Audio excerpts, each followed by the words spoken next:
Hello friends, welcome है आपका अपना यूट्यूब चैनल एग्ज़ाम पेपर में। दोस्तों, एग्ज़ाम पेपर वाला आपका हार्दिक हार्दिक अभिनंदन करता है, वंदन करता है। दोस्तों, अगर आप इस चैनल पे पहली बार विजिट कर रहे हैं या पहली बार देख रहे हैं तो इस चैनल को जल्द से जल्द सब्सक्राइब कर लें दोस्तों, क्योंकि सब्सक्राइब से ही आप मेरे साथ जुड़ सकते हैं, मेरे वीडियो देख सकते हैं दोस्तों। तो सब्सक्राइब अभी करिए दोस्तों, तुरंत करिए अगर आप वीडियो पर आ गए हैं तो, और वीडियो को पूरा देखिए और बेल आइकन को भी प्रेस कर लीजिए दोस्तों, ताकि मेरा कोई भी वीडियो पहले हम डालें तो आपके पास पहले सबसे पहले पहुंचे। और इस वीडियो को ज़रूर से ज़रूर लाइक करें दोस्तों। और वीडियो को जब चालू कर दिए हैं तो इसको पूरा देखिएगा दोस्तों। इसमें अच्छे अच्छे क्वेश्चन को हम भरमार लगा दिए हैं दोस्तों। ये आदरणीय गुरु रामान सर का 8वां मॉडल सेट है दोस्तों। मॉडल सेट क्या है? 8वां है। और बिहार पुलिस के एग्ज़ाम डेट नज़दीक देखते हुए जो 1 अक्टूबर से चालू हो रहा है और 7 अक्टूबर 15 अक्टूबर तक चलेगा, उसको एग्ज़ाम को नज़दीक देखते हुए हम लोग 2 प्रैक्टिस सेट कर रहे हैं। एक एडिटोरिया का प्रैक्टिस सेट कर रहे हैं और एक कर रहे हैं गुरु रहमान सर का जो प्रैक्टिस सेट है बिहार पुलिस का विद्यासागर प्रकाशन का, वो कर रहे हैं। तो 2 प्रैक्टिस सेट कर रहे हैं दोस्तों। तो दोनों प्रैक्टिस सेट आप अच्छे से लगाइए। दोनों का वीडियो हम डाल रहे हैं, उनको पूरा देखिए और अपना एग्ज़ाम को क्रैक कीजिए दोस्तों। अगर आप सीरियस कैंडिडेट हैं तो पूरा को पेपर लगाइएगा। पेपर और कलम लेकर अच्छे से बैठकर कॉपी कलम लेकर लगाइए। कितना नंबर आ रहा है कमेंट बॉक्स में आप बताइए और उसका उत्तर दीजिए, और कमेंट बॉक्स में बताइए कि कैसा आपको वीडियो लगा दोस्तों। तो चलिए वीडियो शुरू करते हैं। इंट्रोडक्शन लंबा हो गया, इसके लिए हम क्षमा चाहते हैं दोस्तों। दोस्तों, ये रहा गुरु रहमान सर का जो प्रैक्टिस सेट है बिहार पुलिस का, मॉडल सेट 8। तो चलिए इसका पहला क्वेश्चन करते हैं दोस्तों। अगर इसमें आपका नंबर 60 से 65 भी आ रहा है, 60 से 65 भी आ गया तो आपका सिलेक्शन होने का चांस नहीं है, सिलेक्शन पक्का होगा दोस्तों, क्योंकि आप अच्छी तैयारी में हैं और आपको फिजिकल पर भी ध्यान देना है दोस्तों। तो चलिए इसका क्वेश्चन नंबर पहला देखते हैं। क्वेश्चन नंबर पहला क्या बोल रहा है दोस्तों, इसको बड़ा कर लेते हैं दोस्तों, बड़ा। क्वेश्चन नंबर थोड़ा ये ब्लर है दोस्तों, इसका फोटो अच्छा नहीं आया है तो ब्लर दिखा रहा होगा, इसको थोड़ा आप लोग कॉम्प्रोमाइज़ कीजिएगा। तो चलिए क्वेश्चन नंबर पहला देखते हैं।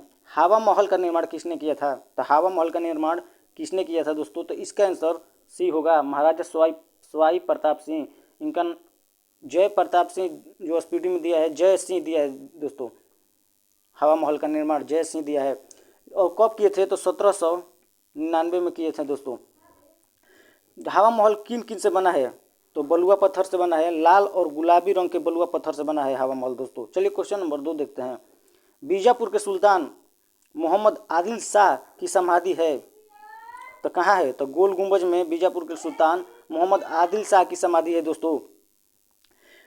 ये इंडो मतलब किस कला वस्तु कला बनाया है? तो इंडो ब्रिटिश, शायद इंडो ब्रिटिश कला बनाया गया है दोस्तों गोल गुंबज। इंडो इस्लामिक बनाया गया है, इस्लाम का। चलिए दोस्तों क्वेश्चन नंबर 3 देखते हैं। अंग्रेजी ब्रिटिश ईस्ट इंडिया कंपनी ने खुद को भारत में किसके दौरान स्थापित किया? कब? अंग्रेजी ब्रिटिश इंडिया, तो 1600 से 1612, इसका आंसर 1 होगा दोस्तों। चलिए क्वेश्चन नंबर 4 देखते हैं। ब्राह्मण समाज के संस्थापक कौन थे? तो ब्राह्मण समाज के संस्थापक राजाराम मोहन राय कब? 1828 में किए थे दोस्तों। और दयानंद सरस्वती क्या कहते? आर्य समाज की स्थापना किए थे, आर्य समाज के।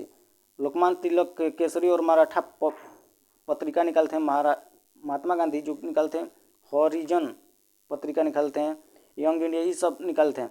और आर्य समाज की स्थापना दयानंद सरस्वती, इसका आंसर 1 होगा दोस्तों। 1828 में राजाराम मोहन राय ने किया था।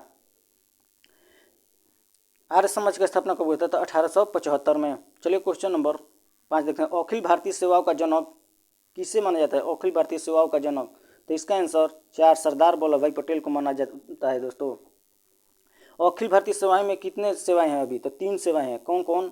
भारतीय प्रशासनिक सेवा और भारतीय पुलिस सेवा, भारतीय पुलिस सेवा दूसरा, पहला भारतीय प्रशासनिक, दूसरा भारतीय पुलिस सेवा, तीसरा भारतीय वन सेवा। कितनी सेवाएं हैं? 3 सेवाएं हैं, प्रशासनिक, पुलिस और भारतीय वन सेवा। चलिए क्वेश्चन नंबर 5 का आंसर 4 हो गया। चलिए क्वेश्चन नंबर 6 देखते हैं।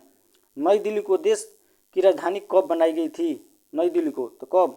1911 में। 1911 में दिल्ली में जॉर्ज पचम और रानी मेरी महारानी जो मेरी आई थी, मेरी नहीं, उस जॉर्ज पश्चिम की जो महारानी थी उनका नाम था मेरी, तो वो आई थी दिल्ली के दरबार में 1911 में। तो उसी समय गया था जन गण मन अधिनायक जय रविन्द्रनाथ टैगोर ने गाया था। तो उसी समय दिल्ली को घोषणा दिया था जॉर्ज पश्चिम कि कोलकाता से दिल्ली इंडिया की राजधानी को स्थानांतरित किया जाएगा, भारत की राजधानी को। तो 1911 में। क्वेश्चन नंबर 7 देखते हैं। ए का न्यूनतम मान निकालें ताकि एफ एक्स बराबर एक्स स्क्वायर प्लस ए एक्स प्लस 1 के प्रदत्त फलन एफ 1 2 के निरंतर वर्धमान है। तो इसका आंसर डायरेक्ट 2 होगा दोस्तों। इसको बनाइएगा तो एक पेज लग जाएगा, जो समय बहुत खींच लेगा दोस्तों। तो चलिए इसको छोड़ देते हैं। क्वेश्चन नंबर 8 देखते हैं। स्वतंत्रता संग्राम में मदद करने के लिए लोकमान्य तिलक द्वारा कौन सी अखबार निकाली गई थी? तो स्वतंत्रता संग्राम में तो अभी बताए हैं दोस्तों, कौन? मराठा और केसरी। तो इसमें कौन दिया है? केसरी। केसरी जो था किस भाषा में लिखी गई थी? तो मराठी भाषा में। और मराठी जो था किस भाषा में लिखी गई थी? तो अंग्रेजी भाषा में। इसको याद कर लीजिएगा दोस्तों। अमृत बाजार पत्रिका किसने निकाला था? तो शिशिर कुमार घोष थे। और गदर को किसने निकाला था? तो गदर पार्टी की स्थापना लाला हरदयाल 1913 में किए थे।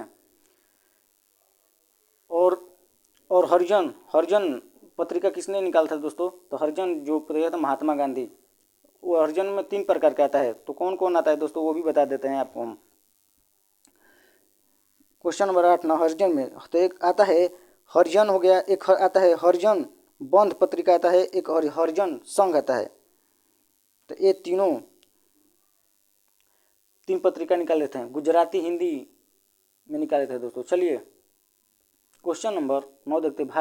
भारत की स्वतंत्रता के से पहले सबसे बड़ा सामंती राज्य भारत स्वतंत्रता से पहले 1947 से पहले 565 रियासतों में था। रियासतों मतलब छोटा छोटा राज्यों में बटा था दोस्तों, 565 रियासतों में। तो सबसे बड़ा पूछ रहे कौन था? तो हैदराबाद का छठा निजाम था, जो उसका नाम था छठा निजाम था उसका नाम, लेकिन छठा इतिहासकारों ने कहा छठा निजाम। तो हैदराबाद का छठा निजाम था, जिसको पुलिस कार्रवाई द्वारा चारों ओर से घेर लिए थे हेलीकॉप्टर लेकर सरदार वल्लभ भाई जी।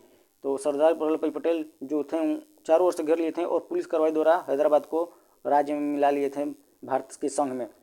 तो क्या होगा? इसका सी होगा। चलिए क्वेश्चन नंबर 10 देखते हैं। 1337 से 1453 तक 100 वर्षों से अधिक भी समय तक किसके बीच युद्ध चलता रहा? तो सप्तवर्षीय युद्ध बोलते हैं जिसको, सप्तवर्षीय यानी 100 वर्ष तक, सत्तीय युद्ध। तो इंग्लैंड और फ्रांस, इसमें इंग्लैंड को हार हुई थी। इंग्लैंड ने फ्रांस की शक्ति को स्वीकार कर लिया था दोस्तों। चलिए क्वेश्चन नंबर 11 देखते हैं। पोताला महल का क्या महत्व है? पोताला महल, तो पोताला महल दलाई लामा का सर्दियों का समय का पुराना आश्रय स्थल है। दलाई लामा उसमें आश्रय करती थी पोताला महल। पोताला महल को यूनेस्को की धरोहर में कब शामिल किया गया था? तो 1994 में। कब? 1994 में दोस्तों। चलिए क्वेश्चन नंबर 12 देखते हैं। राज्यसभा में होते हैं, तो राज्यसभा में 250 सदस्य, जिनमें 12 सदस्य भारत के राष्ट्रपति द्वारा मनोनीत होते हैं। तो इसका आंसर सी होगा दोस्तों, बाकी सब गलत होगा। चलिए क्वेश्चन नंबर 13 देखते हैं। इस समाकलन दे दिया है दोस्तों, आईएससी का मैथ है। तो इसको बनाइएगा तो बताए हैं ना, एक पन्ना लगेगा इसको, तब आंसर आएगा। टाइम लग जाएगा आधा घंटा, तो ज़्यादा समय आ जाएगा, 2 घंटा का वीडियो हो जाएगा दोस्तों। तो चलिए देखते हैं हम लोग। इसका आंसर डायरेक्ट बता देते हैं दोस्तों। इसका आंसर 13 का आंसर 1 होगा दोस्तों, 1 - log 2। चलिए क्वेश्चन नंबर 14 देखते हैं। किसी सदन का पीठासीन अधिकारी का सदन का सदस्य नहीं होता है? तो राज्यसभा का पदेन अध्यक्ष कौन होता है? तो उपराष्ट्रपति जो होता है राज्यसभा का सदस्य नहीं होता है, सिर्फ पदेन अध्यक्ष होता है। चलिए क्वेश्चन नंबर 15 देखते हैं। कोई कानून विधेयक संसद के किस पटल पर रखा जा सकता है? तो कानून विधेयक है तो लोकसभा और राज्यसभा दोनों में रखा जाएगा, यानी संसद के दोनों किसी भी पटल पर रखा जा सकता है कानून विधेयक। अगर पूछ देगा धन विधेयक, तो सिर्फ धन विधेयक होगा, तो सिर्फ लोकसभा में। राज्यसभा का कोई महत्व नहीं होता है, वो पारित करे या न करे 14 दिन के अंदर उसको दे देना है अपना प्रतिक्रिया। चलिए क्वेश्चन नंबर 16 देखते हैं। निम्नलिखित में से कौन सा कारक ये कारक सही नहीं है? तो धन विधेयक के मामले में राज्यसभा शक्तिहीन है। सही है, सही नहीं इसमें करा है, यानी ये सही है, ये आंसर नहीं होगा। क्वेश्चन नंबर बी, धन विधेयक की शुरुआत राज्यसभा से होती है, ये गलत है, यानी इसका आंसर क्या हो जाएगा दोस्तों? 2 हो जाएगा। इसका आंसर बी हो जाएगा, क्योंकि धन विधेयक की शुरुआत किसमें होती है? लोकसभा में। राज्यसभा की कोई शक्ति नहीं होती है। लोकसभा द्वारा पारित किए जाने के बाद राज्यसभा को 14 दिनों के भीतर विधेयक को पारित करना होता है। इनको प्रतिक्रिया जरूरी से जरूरी पारित कर देना है 14 दिनों के भीतर, नहीं तो पारित अपने आप समझा जाएगा। क्वेश्चन नंबर, तो इसका आंसर हो गया दूसरा। क्वेश्चन नंबर 17 का आंसर देखते हैं दोस्तों। मूलभूत अधिकारों में ज़्यादातर हमारे संविधान किस अनुच्छेद बता रहा है, किस अनुच्छेद में शामिल है? तो भारतीय मूल अधिकार, मौलिक अधिकार भाग कितने हैं? तो मौलिक अधिकार के भाग 3 में है दोस्तों। और कितने हैं? 12 से 35 अनुच्छेद में। मौलिक अधिकार कितने हैं? तो 6 हैं। पहले 7 था, जिसमें संपत्ति का अधिकार को हटा करके 300 के कम में कर दिया गया है दोस्तों। संपत्ति का अधिकार हटा दिया गया है, तो मौलिक अधिकार 6 है। चलिए क्वेश्चन नंबर 18 देखते हैं। Choose the meaning of the Adam goes valley of. तो गो वैली ऑफ का अर्थ होता है दिवालिया, दिवालिया घोषित कर, दिवालिया यानी दिवालिया मतलब गो बैंकरप्ट, मतलब क्या होता है? दिवालिया घोषित। चलिए क्वेश्चन नंबर 19 देखते हैं। दिए गए वाक्यांश के लिए एक शब्द बनाइए जो इस संसार से भिन्न हो। तो जो इस संसार से भिन्न हो, इस वाक्य के लिए एक शब्द क्या होता है? तो लोकोत्तर। लोकोत्तर मतलब जो इस संसार से भिन्न हो। चलिए क्वेश्चन नंबर 20 देखते हैं। दरी भाषा है। दरी क्या है? एक भाषा है जो फारसी का एक रूप है। वह निम्नलिखित में से किस देश की अधिकृत भाषा है? तो अधिकृत भाषा पूछ रहा है क्या, किसकी है? तो अफगानिस्तान की। दरी एक भाषा है जो अफगानिस्तान की एक भाषा है। चलिए क्वेश्चन नंबर 21 देखते हैं। निम्नलिखित देशों में से किसमें संवैधानिक राजतंत्र है? तो संवैधानिक राजतंत्र, तब भूटान में संवैधानिक राजतंत्र है दोस्तों। भूटान में। हम लोग में क्या है? गणतंत्र है, राजतंत्र नहीं है। चलिए क्वेश्चन नंबर, वहाँ पे राजतंत्र है, वहाँ पे राजतंत्र है, लेकिन संविधान के अनुसार राजतंत्र चलेगा दोस्तों। चलिए क्वेश्चन नंबर, इसलिए क्वेश्चन वाइज देखते हैं। किसने प्रशासनिक प्रबंध विचारधारा के विरुद्ध वैज्ञानिक प्रबंध विचारधारा का प्रस्ताव प्रस्तुत किया? तो प्रशासनिक प्रबंध विचार किसने दिया था? तो हेनरी फियोल। लेकिन इसके विरुद्ध वैज्ञानिक प्रबंध विचारधारा किसने दिया था? तो फ्रेडरिक। तो इसका आंसर क्या हो जाएगा? 2 हो जाएगा दोस्तों। इनके विरुद्ध दिए थे वैज्ञानिक प्रबंध विचारधारा फ्रेडरिक, और प्रशासनिक प्रबंध विचार किसने दिया था? हेनरी फियोल। चलिए क्वेश्चन नंबर 30 देखें। भूटान की राजभाषा क्या है? तो भूटान की राजभाषा जुंगखा है। भूटान की मुद्रा क्या है? न्यूगल्ट्रम है। भूटान अभी भूटान में कैसी है? तो संवैधानिक राजतंत्र है दोस्तों। भूटान में कितने राज्य हैं? राज्य पूछ देगा तो 9 राज्य हैं। तो इस पॉइंट को याद रखिएगा दोस्तों। चलिए क्वेश्चन नंबर 24 देखते हैं। तो क्वेश्चन नंबर 24, 14 सेंटीमीटर त्रिज्या वाले वृत्त की वृद्धि ज्ञात कीजिए यदि त्रिज्या में 7 सेंटीमीटर की वृद्धि हो जाती है। तो पहले कितनी है? पहले कितनी थी? 14 और 7 हो गई तो 21। तो होता है कितना? 2πr। परिधि कितना होता है? 2πr होता है। तो r1 मान लीजिए और r2 मान लीजिए। 2πr r2 फर्श बना देते हैं दोस्तों यहाँ पे। तो 2πr1 एंड 2πr2। r1 का मान कितना है? 21, क्योंकि पहले 14 था, 7 जोड़ दिए तो 21। r2 का मान 14। तो इसमें दे देते 2π कॉमन ले लीजिए और r1 और r2 हो जाएगा, बच जाएगा r1 माइनस r2। अब इसको बना लीजिएगा तो 2 गुणे पाई का मान 22/7 गुणे r1 r2 का मान घटा दीजिए। तो 14 में 21 में से 14 घटा दीजिए डायरेक्ट, कितना बचेगा? 7। 7 7 कट गया, कितना होगा? 44। तो इसका आंसर क्या आ गया? 44 दोस्तों। उम्मीद करते हैं आपको समझ में आएगा दोस्तों। चलिए क्वेश्चन नंबर 44। अगर आपको वीडियो अच्छा लग रहा है दोस्तों तो इसको अभी से अभी लाइक कर दीजिए और कमेंट में एक अच्छा सा कमेंट कीजिए कि वीडियो आपको कैसा लगा, क्या अच्छा हम कर पा रहे हैं कि नहीं दोस्तों। मुझे सजेशन दीजिए और बेहतर करने के लिए हम कोशिश करेंगे। 25, आम आदमी पार्टी आपका गठन कब किस वर्ष हुआ था? तब आम आदमी पार्टी का गठन जो लोकपाल आंदोलन हुआ था उसी समय हुआ था। कब? तो 2012 में 26 नवंबर को हुआ था। गणतंत्र दिवस की 30वीं वर्षगांठ थी उस समय, तो उसी समय हुआ था दोस्तों। चलिए क्वेश्चन नंबर 26 देखते हैं। भारतीय रिजर्व बैंक अब तक मुद्रित नोटों में उच्चतम मूल्य नोटों में कौन सा है? तो भारतीय रिजर्व बैंक का अधिनियम आया था कब? क्वेश्चन नंबर, भारतीय रिजर्व बैंक अधिनियम कब आया था? तो 1934 में आया था दोस्तों। उस अधिनियम में बोला गया था कि आप 10,000 से ज़्यादा तक नोट नहीं छाप सकते हैं। यानी भारतीय रिजर्व बैंक 10,000 तक नोट छाप सकता है। एक नोट कितने का? 10,000 का। जैसे 1,000 का नोट होता है, 2,000 का नोट होता है ना, तो 10,000 से अधिकतम नोट नहीं छाप सकता है। तो इसका आंसर 1 होगा, सी होगा दोस्तों, 10,000 रुपये। चलिए क्वेश्चन नंबर 27 देखते हैं। अर्थशास्त्र में बहुत गहरी मंदी और स्टॉक मंदी को क्या कहते हैं? बहुत गहरी मंदी और स्टॉक मंदी को क्या कहते हैं? अवमंदन या अवसाद। इसको एक और भाषा है, क्या शब्द है? अवमंदन। चलिए क्वेश्चन नंबर 28 देखते हैं। उस बाजार को क्या कहते हैं जहां बहुत जहाँ बहुत संख्या में कुछ कंपनियां साथ मिलकर बाजार को बहुमत को नियंत्रित करती है। तो ओलिगोपोली, यानी ओलिगोपोली का अर्थ क्या था? मोनोपोली का एकाधिकार और ओलिगोपोली का अल्पाधिकार। अल्पाधिकार यानी कुछ कंपनियां हैं तो अल्पाधिकार, और पूर्ण प्रतियोगिता में सभी बाजार आ जाए स्पर्धा में तो उसे पूर्ण प्रतियोगिता कहते हैं। मोनोपोली एकाधिकार यानी एक कोई दुकान एक कोई कंपनी करे तो इसको मोनोपोली कहते हैं। चलिए क्वेश्चन नंबर 29 देखते हैं। Find out the predict in the given sentence. Predict क्या होता है? तो सब्जेक्ट को छोड़कर बाकी सब क्या आते हैं प्रेडिक्ट में, जैसे वर्ब हो गया, ऑब्जेक्ट हो गया, एडजेक्टिव हो गया, एडवर्ब हो गया, क्या आते हैं प्रेडिक्ट में। तो इसको क्या है, सब्जेक्ट को छोड़ दीजिए। तो टेंडर बर्ड्स एक क्या हो जाएगा सब्जेक्ट आर, यानी यहाँ से वर्ब आर से एक्सलरी वर्ब तो क्या होता है शुरू होता है। तो क्या हो गया इसका C R coming out right now, इसका आंसर हो जाएगा। चलिए क्वेश्चन नंबर 30 देखते हैं। और शास्त्र एक विशुद्ध यथार्थवादी विज्ञान है। और शास्त्र एक विशुद्ध यथार्थवादी विज्ञान है।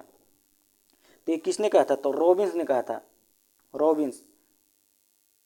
चलिए क्वेश्चन नंबर 31 देखते हैं। वैश्वीकरण से बिहार के किस उद्योग को बढ़ावा मानिए प्रोत्साहन मिला, यानी बढ़ावा मिला था? तो पर्यटन उद्योग को, पर्यटन को बढ़ावा मिला था वैश्वीकरण से दोस्तों।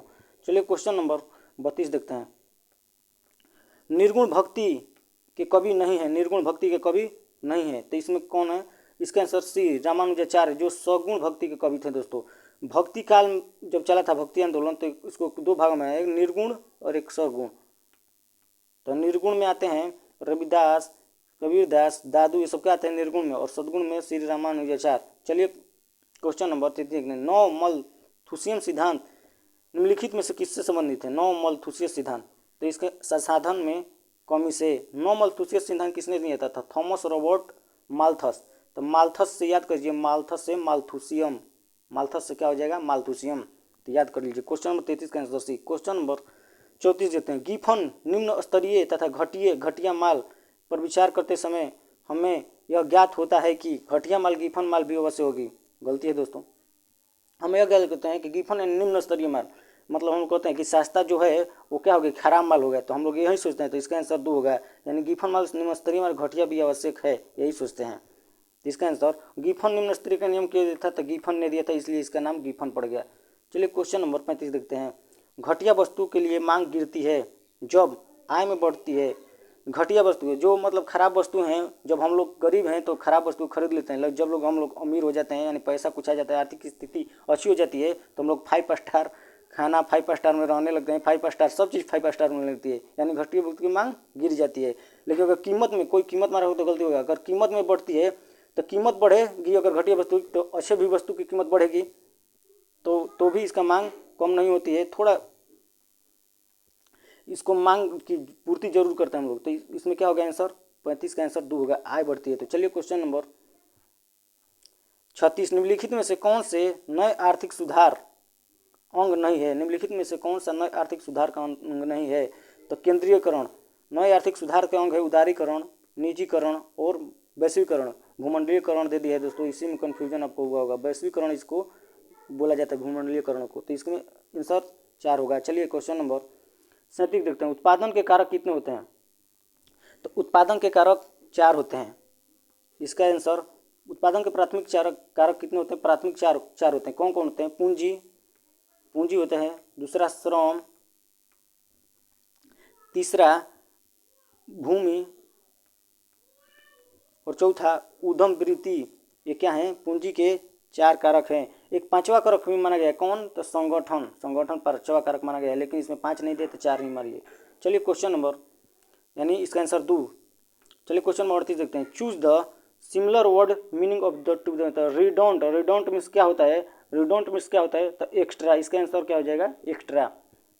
सिमिलर पूछ रहा है। तो चलिए क्वेश्चन 39 देखते हैं। निम्नलिखित में से वह शहर या कस्बा कौन सा है जो सबसे अधिक उत्तरी अक्षांश पर है? तो पटना शहर। कितने डिग्री पर है दोस्तों पटना शहर? तो 25 डिग्री 37 मिनट पर है। 25 डिग्री 37 मिनट। चलिए क्वेश्चन नंबर 40 देखते हैं। भारतीय उपमहाद्वीप मूलतः एक अंग है। भारतीय उपमहाद्वीप किसके? तो गोंडवाना लैंड के। गोंडवाना लैंड में ऑस्ट्रेलिया, श्रीलंका, ये सब आ जाता है दोस्तों। चलिए क्वेश्चन नंबर 41 देखते हैं। 41। बांग्लादेश अपनी सीमा को किस भारतीय राज्य से साझा नहीं करता है? तो बांग्लादेश, इसका एक ट्रिक बताते हैं।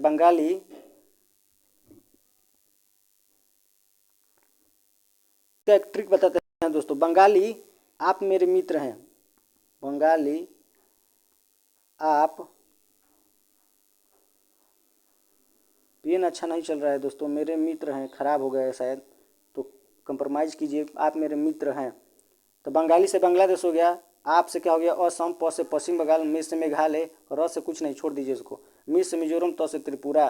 तो क्या इसमें 5 राज्य असम, पश्चिम बंगाल, मेघालय, त्रिपुरा और मिजोरम, 5 राज्य आप मेरे मित्र हैं। तो इसमें कुछ साझा नहीं करता है, तो इसमें आंसर में आप मार दीजिएगा दोस्तों, कौन आ गया?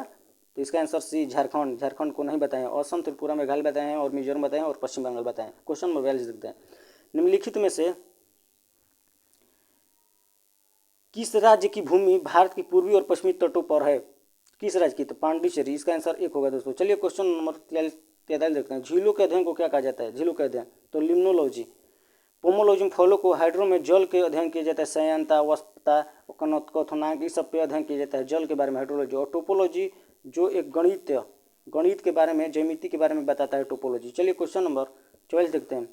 यदि ए और बी परस्पर अपवर्जी घटना है तो पी ए बटा बी ज्ञात करें। तो इसका आंसर 1-0 होगा दोस्तों। ये समय बहुत ज़्यादा समय लगा दोस्तों। चलिए क्वेश्चन नंबर 42। ग्रेटर हिमालय का दूसरा नाम क्या है? तो हिमाद्री। ग्रेटर हिमालय का दूसरा नाम हिमाद्री है। 46। निम्नलिखित में से सबसे ऊंचा शिखर कौन सा है? तो नांगा पर्वत। इसकी ऊंचाई कितनी है दोस्तों? तो 8126 यानी 8126। और कोमेत का 7756 और कुनलुन का कितना है? तो 7167। ऊंचाई सबका बता रहे हैं दोस्तों मीटर में। और नांदा का 7817 तक सबसे किसका है? तो नांगा पर्वत का। चलिए 47 देखते हैं। नागा, खासी और गारो पहाड़ियाँ स्थित है। तो खासी गारो कहाँ की जनजातियाँ हैं? तो मेघालय की है। मेघालय कहाँ है? तो पूर्व में है यानी पूर्वांचल। तो इसको ऐसे याद कर लीजिए दोस्तों। क्वेश्चन नंबर 47 का 48 देखिए। 67 प्लस 67 को 68 से भाग पर शेषफल कितना आएगा? तो इसको बनाने का नियम है दोस्तों। चलिए देखिए यहाँ पे देख लीजिए अच्छे से। 67 बटा 67 प्लस 67 है, तो इसको तोड़ सकते हैं हम दोस्तों। 67 प्लस 67 ऊपर हो जाएगा, प्लस 67 को गया 1 प्लस 66 में तोड़ सकते हैं ना 67 को। तो फिर इसको बटा में क्या दिया है? तो 67 प्लस 1 कर सकते हैं ना 68 को। 68 दिया है तो 67 प्लस 1 करते हैं। तो 67 प्लस 1, 67 प्लस 1 तो कट जाएगा, लेकिन ये प्लस है यानी इसमें जुड़ा है, तो क्या हो गया? शेष से ना हुआ, तो पूछ रहा है शेष बचता है यानी शेष फल यानी शेष, तो 66 आंसर हो गया दोस्तों। चलिए क्वेश्चन नंबर 49 देखते हैं। भारत के उत्तरी मैदान की मृदा समानता कैसी बनी होती है? तो तलोचन द्वारा, तलावचन द्वारा ना तलोचन द्वारा। इसका आंसर 2 होगा दोस्तों यानी बी। 50। ताश की एक गड्डी में एक पत्ता निकाला जाता है तो उस पत्ते की हल्का न होने की प्रायिकता क्या है? तो इसका आंसर 12/13। हल्का न होने की प्रायिकता 12/13, 50 का 1 होगा दोस्तों। चलिए क्वेश्चन में कौन देखते हैं। बी क्यू भाई है, क्यू एल का पुत्र है, एल जे का भाई है, जे एन का पुत्र है, बी एन किस प्रकार से संबंधित है? तो इसको बनाते हैं। बी क्यू भाई है, क्या है? बी और क्यू भाई है, दोनों को प्लस लगा दीजिए तो। और क्यू एल का पुत्र है, एल का पुत्र है हो गया क्यू। और एल जे का भाई है, एल जे का भाई है, एल भाई है जे का। और जे एन का पुत्र है, एन का पुत्र क्या हुआ? जे। तो बी एन से किस प्रकार संबंधित है? तो ये इसका पिता, ये दोनों भाई, तो इसका पिता, तो क्या हो गया? दादा हो गया। और ये क्या हो गया? पौत्र यानी नाती, पौत्र। तो इसका आंसर सी होगा। चलिए क्वेश्चन नंबर 52 देखते हैं। निम्नलिखित द्रव्यों में से कौन सा द्रव्य वाष्पन अधिक तीव्रता से होता है? तो किसका द्रव्य वाष्पन सबसे? एल्कोहल का होता है दोस्तों। एल्कोहल सबसे ज़्यादा वाष्पन होता है, क्योंकि वाष्पन पॉइंट इसका कितना होता है? 79 डिग्री सेल्सियस। ये 79 डिग्री पर क्या होता है? उबलने लगता है और वाष्प बनकर उड़ने लगता है। और पेट्रोल का कितना होता है? तो 95 डिग्री सेल्सियस पर पेट्रोल उड़ने लगता है। और जल का तो जानते हैं 100 डिग्री पर वाष्प होता है। और मिट्टी का तेल बहुत ज़्यादा होता है, 150 से 300 तक होता है डिग्री सेल्सियस। चलिए क्वेश्चन नंबर 53 देखते हैं। Translate the sentence into English. विनम्रता एक अमूल्य गुण है, इसको इंग्लिश में बनाना है। तो पोलिटनेस इज ए वैल्यूएबल ट्रेट। इसका आंसर 1 हो जाएगा दोस्तों। चलिए क्वेश्चन नंबर 54 देखते हैं। पारा थर्मीमीटर के कार्य का सिद्धांत करने का क्या है? पारा थर्मीमीटर, तो पारा थर्मीमीटर जब हम लोग को बुखार लगता है तो लगाते हैं ना तापमान ज्ञात करने के लिए, तो क्या कहता है? नीचे रहता है तो उसका बढ़ जाता है ऊपर यानी विस्तार हो जाता है। तो गर्म करने पर पदार्थ क्या विस्तार होता है, पारा में गर्म होता है क्या, तब विस्तार होता है। चलिए क्वेश्चन नंबर 55 देखते हैं। निम्नलिखित में से कौन सा यंत्र का प्रयोग आर्द्रता मापने के लिए किया जाता है। तो आर्द्रता यानी आर्द्रता मापी, पवन वेग मापी यानी पवन की वेग यानी गति को, द्रव्य घनत्व माने यानी द्रव के घनत्व मापना, मनु मापी मतलब दाब को मापता है। चलिए क्वेश्चन नंबर 56 देते हैं। तारों का रंग किस प्रकार निर्भर करता है। तो तारों का रंग तापमान पर निर्भर करता है दोस्तों। चलिए क्वेश्चन नंबर 57 देखते हैं। व्याकरण की दृष्टि से प्रेम शब्द क्या है।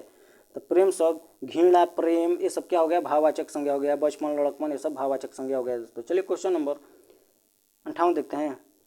प्रकाश के एक माध्यम से दूसरे माध्यम में गुजरने पर उसकी दिशा में होने वाले परिवर्तन की घटना क्या कहलाती है। अपवर्तन। जैसे एक बाल्टी है दोस्तों, बाल्टी में हम लोग एक कुछ लकड़ी या छड़ डाल देते हैं, इसमें पानी है तो इस मुड़ा हुआ दिखा देता है, तो क्या हुआ, परिवर्तन हो गया ना इसके दिशा में।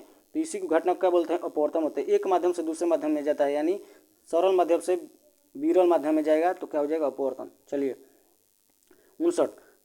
चाक्षुष प्रदर्श एक प्राथमिक रंग है। प्राथमिक रंग में कौन कौन आता है। तो इसका ट्रिक है, निहाल, निहाल आता है, यानी नीला, हरा और लाल, निहाल याद कर लिए। प्राथमिक रंग में निहाल आता है यानी नीला, हरा। तो इसका आंसर 2 होगा दोस्तों। चलिए क्वेश्चन नंबर 7 देखते हैं। Form a correct word by the adding counter as prefix counter. तो काउंटर प्रीफिक्स के रूप में किस में होता है। तो काउंटर प्लान, काउंटर प्लान एक शब्द है जिसमें काउंटर को प्रीफिक्स यानी उपसर्ग के रूप में यूज किया जाता है दोस्तों। तो इसका आंसर 1 होगा, 60 का आंसर 1। चलिए क्वेश्चन नंबर 61 देखते हैं। रेटिना पर बने प्रतिबिंब का प्रभाव लगभग कितना सेकंड के लिए होता है। तो रेटिना पर बने प्रतिबिंब का प्रभाव लगभग 1/16 सेकंड होता है दोस्तों। 1/16 सेकंड होता है, 1/16 सेकंड होता है रेटिना पर। चलिए 1/10 होता है किसका, कान का प्रभाव, यानी सुने हुए बात को 1/10 सेकंड तक प्रभाव रहता है कान पे। चलिए क्वेश्चन नंबर 62 देखते हैं। Which word is correctly spelled. इसमें कौन सा करेक्ट मीनिंग है। तो डिसकॉन्सर्टेड ये करेक्ट है, ये डिस नहीं होता है, आई होता है, तो यहाँ पे गलती, ये भी गलती है, ये भी गलती है। तो इसका आंसर 4 होगा। चलिए क्वेश्चन नंबर 30 देखते हैं। फाइबर ऑप्टिक्स किस सिद्धांत पर कार्य करता है। तो फाइबर ऑप्टिक्स किस सिद्धांत पर। तो पूर्ण आंतरिक परावर्तन के, पूर्ण आंतरिक और संशोधन गलत हो जाएगा, परावर्तन के सिद्धांत पर। 64। नीचे दिए गए वर्ग में एक शब्द वर्तनी के दृष्टि से शुद्ध है। तो शुद्ध वर्तनी का चयन कीजिए, यानी शुद्ध वर्तनी मतलब कि कौन इसमें शुद्ध लिखा गया है। तो आयुष्मान, आयुष्मान इसमें हलंत होगा, ये गलती दीदी, हलंत नहीं है। तो आयुष्मान मूर्धन्य स से होता है, तो ये भी गलती हो गया दोस्तों। चलो तो इसका आंसर सी होगा। चलिए क्वेश्चन नंबर 65। आकाश किस कारण से नीला होता है। आकाश किस कारण से। तो इसका आंसर सी, वायुमंडल में सूर्य के प्रकाश के लघुतर तरंग दर की प्रकीर्णन से आकाश नीला प्रकीर्णन से होता है। लेकिन याद कर लीजिए लघुतर तरंग दर से, ये भी याद रखना होगा दोस्तों। चलिए क्वेश्चन नंबर 66 देखते हैं। उत्तल और अवतल दर्पण किसका उदाहरण है। तो गोलीय दर्पण थे, एक गोलीय दर्पण होता है दोस्तों, इसको काट दिया जाता है यहाँ से और यह इधर कलई कर जाता है, क्या हो जाएगा, ये अवतल हो जाएगा। और इधर से काट के यहाँ पे कलई कर दिया जाएगा इधर से, तो क्या हो जाएगा, ये उत्तल हो जाएगा। तो गोलीय दर्पण के क्या है, भाग हैं। तो इसका आंसर 4 होगा दोस्तों। अब इसी सेंटर से यहाँ से नापा जाता है, तो इसको वक्रता त्रिज्या करते हैं और इसकी आधी दूरी को फोकस मान लिया जाता है दोस्तों। तो आपको समझ में आ गया होगा दोस्तों। 67। 2 के पावर 50 और 3 के पावर 40, 3 के 4 के पावर 30 और 5 के पावर 20 सबसे बड़ी संख्या कौन है। तो 3, इसको 10 से भागा मार दीजिए सब में। तो 2 के पावर 10 से 50 में भागा मारिए तो 5 हो जाएगा। 3 के पावर 40 में तो 4 और 4 के पावर 30 में तो 3 और 5 के पावर 2, यहाँ छोटा हो गया। अब इसको बना सकते हैं दोस्तों। 2 के पावर 5 का मान कितना आ रहा है, 32। 3 के पावर 4 का मान कितना है, तो 81 आ जाएगा दोस्तों। 4 के पावर 3 चूँकि 16, 16 चूँकि 64 इसका मान आएगा। और 5 के पावर 2 25 आएगा। तो इसमें कौन बेसी है, 81। तो कौन है 3 के पावर 4 यानी 2, 3 के पावर 40। क्वेश्चन नंबर 68 देखें। परमाणु तत्व संख्या 29 किससे संबंधित है। तो डी ब्लॉक से। ये पीरियोडिक टेबल हो गया दोस्तों, ऐसे रहता है, यहाँ पे रहता है 2, फिर यहाँ पे तो इसमें रहता है। तो एस यहाँ से यहाँ तक के इधर का क्या होता है, एस होता है। और एस तब आता है इस यहाँ से यहाँ तक क्या होता है, पी होता है। और यहाँ से यहाँ के बीच में जो तो डी होता है। तो इसी में आता है कौन, 29 आता है इसी में, डी में। और एफ ब्लॉक की 1 होता है, यहाँ नीचे होता है जो वो ए ब्लॉक होता है। तो समझ में आ गया दोस्तों अच्छे से, डी ब्लॉक। तो इसका आंसर 4 होगा दोस्तों, डी ब्लॉक। चलिए क्वेश्चन नंबर 69 देखते। तत्व 106 की खोज किसने की थी। तो सीबर्ग ने की थी दोस्तों। चलिए क्वेश्चन नंबर 70 देखते हैं। ऑक्सीजन की +2 ऑक्सीकरण किस में होता है, तो इसका OF2 में, तो फ्लोरीन का -1 होता है और ऑक्सीजन का 2 +2 होता है, तो ये यहाँ आ जाएगा, ये यहाँ, तो क्या हो जाएगा OF2। उल्टा कर दीजिए, ओ आगे आ गया, एक पीछे। चलिए क्वेश्चन नंबर कहते हैं आवर्त सारणी में एक आवर्त में बाएं से दाएं जाने पर क्या समान रहता है, तो कोषों की संख्या समान रहती है दोस्तों, कोषों की संख्या। इलेक्ट्रॉन बढ़ेगा, प्रोटॉन बढ़ेगा तो इलेक्ट्रॉन भी बढ़ेगा और न्यूट्रॉन भी बढ़ेगा, क्योंकि परमाणु क्रमांक भी बढ़ता है तो प्रोटॉन बढ़ेगा और परमाणु द्रव्यमान भी बढ़ता है तो न्यूट्रॉन भी बढ़ेगा, लेकिन कोष उतना ही रहेगा। चलिए क्वेश्चन नंबर 72 देखते हैं। एल्युमिनियम किससे प्राप्त होता है, तो एल्युमिनियम का यश क्या है, बॉक्साइट है, तो एल्युमिनियम बॉक्साइट से प्राप्त होता है, इसका आंसर आपको पता होगा दोस्तों। चलिए क्वेश्चन नंबर 73 देखते हैं। थोड़ा ये ब्लर तो दिखा रहा होगा दोस्तों, लेकिन कंप्रोमाइज़ कीजिए, ब्लर से नहीं लेने रहे, हम लोग क्वेश्चन से लेने रहा है, तो उतना हम लोग को दिख रहा है दोस्तों, और हम लोग क्वेश्चन लगा सकते हैं। तो 73 का तो आप लोग स्किप मत कीजिए दोस्तों, और छोड़ कर मत दीजिए, इसको पूरा देखिए, पूरा लगाइए, जरूर इसमें से प्रश्न बनेगा। जो गुरु रामान सर का बुक है ना, एकदम आधारित है किस पे, बिहार पुलिस जो मद्य निषेध सब जितने हो रहे हैं डिफेंस का एग्जाम बिहार में, उस पर आधारित है दोस्तों, तो जरूर इससे प्रश्न लड़ेगा। I had my bike last night, तो हैड है तो वर्ब 3 लगता है, यानी रिपेयर्ड, इसका आंसर हो जाएगा दोस्तों। 74 आर्यन चिन्ह किसका रासायनिक चिन्ह है, तो रेडॉन का आर्यन होता है दोस्तों। चलिए क्वेश्चन नंबर 75 देखते हैं। एक पारद मिश्रण का अनिवार्य घटक है, तो पारद यानी पारा, तो बता सकते हैं आप इसका आंसर 2। 76 देखते हैं। I want, I would not, यानी वुड नॉट को जोड़कर वॉन्ट है, लेट यू, फिर खाली स्थान माई कार, तो क्या होगा drive, I would not let to drive my car. चलिए क्वेश्चन नंबर 77 देखें। निम्नलिखित में से कम गलनांक किसका होता है, तो कम गलनांक सबसे होता है पारा का, -38 डिग्री सेल्सियस होता है दोस्तों। कार्बन का बहुत अधिक होता है, चांदी का भी, सोना का भी। चलिए क्वेश्चन नंबर 18 देखते हैं। He resemble his father which part of speech is resembles, तो रिसेंबल्स को, इसमें रिसेंबल क्या है पार्ट ऑफ स्पीच में, तो रिसेंबल ही के बाद क्या आता है, सब्जेक्ट के बाद क्या आता है, क्रिया आता है, यानी वर्ब, तो क्या हो जाएगा वर्ब। रिसेंबल्स क्या है, वर्ब है। 79 मैथ है दोस्तों, इसका आंसर 3 होगा। चलिए बता देते हैं कैसे बनेगा। तो 196 है तो इधर कर दीजिए, तो 196 बाटा में कर दीजिए, 1 2 3 4 के, और अंदर उठ उधर जाएगा तो क्या हो जाएगा, नीचे देख लीजिए, अंदर उठ उधर जाएगा, यहाँ से इधर नीचे, तो वर्ग हो जाता है। 2 के पावर 2 के वर्ग क्या हो गया, तो 4 बटा में 100। अब इसको कटा दिए, 100 से 100 कट गया और 4 ऊपर आ गया, तो यहाँ कटाइए, 14 गुणा 14 का ये होता है ना, तो 2 से 7 फिर 2 से 7, यानी इसका फिर बढ़ गए, तो इसका आंसर सी होगा दोस्तों, बना लीजिएगा। 80 धातुओं का पराशुद्धिकरण इसके द्वारा किया जाता है, तो जीव मेल्टिंग के द्वारा किया जाता है, यानी गला कर किया जाता है, धातुओं का पराशुद्धि यानी शुद्ध किया जाता है। 81 देखिए। लौहअयस्क में 72% में लोहा किस में होता है, मैग्नेटाइट में क्या होता है 72% होता है, और सबसे शुद्ध लोहा क्या होता है, हेमेटाइट, कितना होता है इसमें लोहा 76%। चलिए सीडेराइट में 48 होता है और लिमोनाइट में 45 लगभग होता है। सीडेराइट में कितना होता है 48 और लिमोनाइट में 50 से 66। चलिए क्वेश्चन नंबर 82। राम आया होगा, तो राम आया होगा ये क्या है, तो संदेहवाचक है, राम आया होगा कि नहीं आया होगा, उधर गर्लफ्रेंड घुमा रहा होगा कि मछली मार रहा होगा, क्या कर रहा होगा कुछ पता नहीं है, तो राम आया होगा अनुमान लगाया जा रहा है, संदेह लगाया जा रहा है, तो इसका आंसर सी हो जाएगा। चलिए क्वेश्चन नंबर 83। नीचे दिए गए ईंधन में से इसमें कौन सर्वाधिक उष्मीयमान है, तो इसका आंसर प्राकृतिक गैस सर्वाधिक उष्मीयमान होता है। चलिए क्वेश्चन नंबर 84 देखते हैं। अलवार वैष्णव की संख्या कितनी थी, अलवार वैष्णव की संख्या 9 थी दोस्तों, 12, इसका आंसर 12। चलिए इसको देखते हैं 85 को। अधिक पैदावार वाले पौधे तैयार किए जा सकते हैं, अधिक पैदावार वाले पौधे तैयार किए जा सकते हैं, तो संस्करण द्वारा, यानी 2 पौधों को, बीजाणु को क्या किया जाता है, संकर किया जाता है, इसको संस्करण कहते हैं। चलिए question number 86। Bird flu virus, तो बर्ड फ्लू वायरस N1H5 होता है, तो N1H5 यानी सी होगा इसका आंसर। चलिए क्वेश्चन नंबर 87। रोहिणी गोल घुट्टू और इन्फ्लुएंजा, तो रोहिणी गोल घुट्टू किससे होता है, तो जीवाणु से होता है, और इन्फ्लुएंजा विषाणु से, तो इसका आंसर 2 हो जाएगा दोस्तों। चलिए क्वेश्चन नंबर 88 देखते हैं। From a correct word by adding conscious add suffix, तो कॉन्शियस में कौन सा सफिक्स लगे, यानी सफिक्स यानी प्रत्यय, तो कॉन्शियस एज, तो इसका क्या हो जाएगा 88 का 1 एज। चलिए 89 देखते हैं। निम्नांकित में से किन प्रक्रियाओं में ऊष्मीय ऊर्जा निर्मित होती है, तो उसमें ऊर्जा निर्मित होती है, निर्माण होता है। तो श्वसन में, श्वसन हम लोग सांस लेते हैं तो उसमें ऊष्मा उत्सर्जित होता है। जैसे 90 का आंसर क्या होगा? विसर्ग संधि का उदाहरण क्या है? विसर्ग, जिसमें विसर्ग से संधि हो। तो युधिष्ठिर, युद्ध में स्थिर होता है, युद्ध धन स्थिर, तो युधिष्ठिर होता है। तो ये नहीं होगा दोस्तों। निष्ठुर भी नहीं होगा। मनोरथ होगा 4, इसका अंतर मनोधन प्लस रथ यानी मनोरथ हो जाता है। चलिए क्वेश्चन 91 देखते हैं। निम्नलिखित में से कौन सा अनुवांशिकी विकार है? तो थैलीसीमिया, एनीमिया यानी रक्त की कमी होती है, कैंसर जानते हैं। तो अनुवांशिकी विकार जो जेनेटिक हो, माता पिता में हो, वो भी बच्चों में आ जा रहा है, उसे अनुवांशिक कहते हैं। जैसे थैलीसीमिया, हीमोफीलिया, बढ़धनता, ये सब क्या है? अनुवांशिकी है। मानव त्वचा का रंग देने वाला वर्णक है तो मेलानिन। मानव त्वचा का कौन रंग देता है? तो मेलानिन। चलिए क्वेश्चन नंबर 93 देखते हैं। प्रतिवर्ष उपभोक्ता दिवस कब मनाया जाता है? उपभोक्ता दिवस तो 15 मार्च को उपभोक्ता दिवस मनाया जाता है। क्वेश्चन नंबर 94 देखते हैं दोस्तों।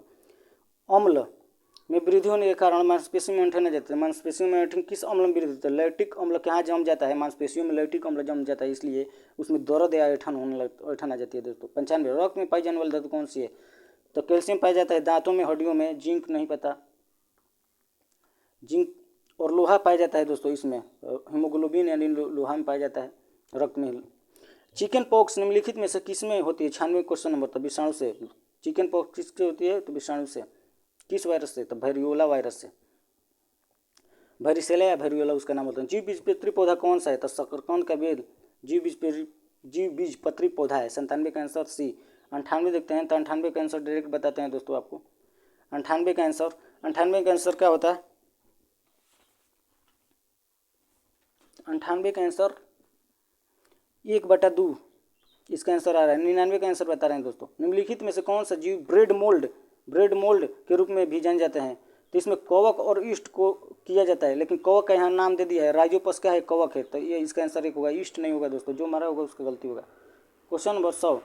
दूध का सबसे दूसरा बड़ा तत्व क्या है? तो दूध में सबसे पहला बड़ा तत्व होता है जल। जल कम से कम 83, किसमें 53 ऐसे सबसे बड़ा होता है। लेकिन शर्करा सबसे दूसरा सबसे है, तब उसके बाद वासा है, तब उसके खनिज लवण है। तो शर्करा इसका आंसर 4 होगा। लेकिन ये बुक मरवा रहा है तीर, तो ये गलत मरवा रहा है। इसका आंसर 4 होगा दोस्तों, क्योंकि जल पहला होता है। चलिए क्वेश्चन नंबर 100। इस प्रकार हम लोग दोस्तों जो विद्यासागर प्रकाशन का है, जो गुरु रहमान सर का बिहार पुलिस का सेट है, उसका हम लोग आज 8वां मॉडल सेट कर लिए हैं। और आपको इसमें कितना नंबर आ रहा है दोस्तों, कमेंट बॉक्स में जरूर बताइए। और सेट आपको ये कैसा लगा ये भी कमेंट बॉक्स में जरूर बताइए दोस्तों। और हम डिस्कशन कैसा कर रहे हैं ये भी कुछ इस मेरे बारे में बताइए दोस्तों, ताकि हम अपने सुधार कर सकें। और वीडियो आपको अच्छा लगा हो तो यहाँ पे आएगा मेरे चैनल का लोगो दोस्तों। अभी टिप कर आप सब्सक्राइब कर लिए अगर सब्सक्राइब नहीं किए हैं, और अभी तक लाइक नहीं किए हैं दोस्तों, तो अभी तक लाइक नहीं किए तो लाइक कर लीजिए ज़रूर दोस्तों। और अपने दोस्तों के पास शेयर कीजिए, और उसको भी बोलिए, पर्सनली फ़ोन कर बोलिए कि सब्सक्राइब कर लो इस चैनल को। तो दोस्तों आपके प्यार और सपोर्ट की बहुत ज़रूरत है। चलिए वीडियो को समाप्त करते हैं। जय हिंद दोस्तों।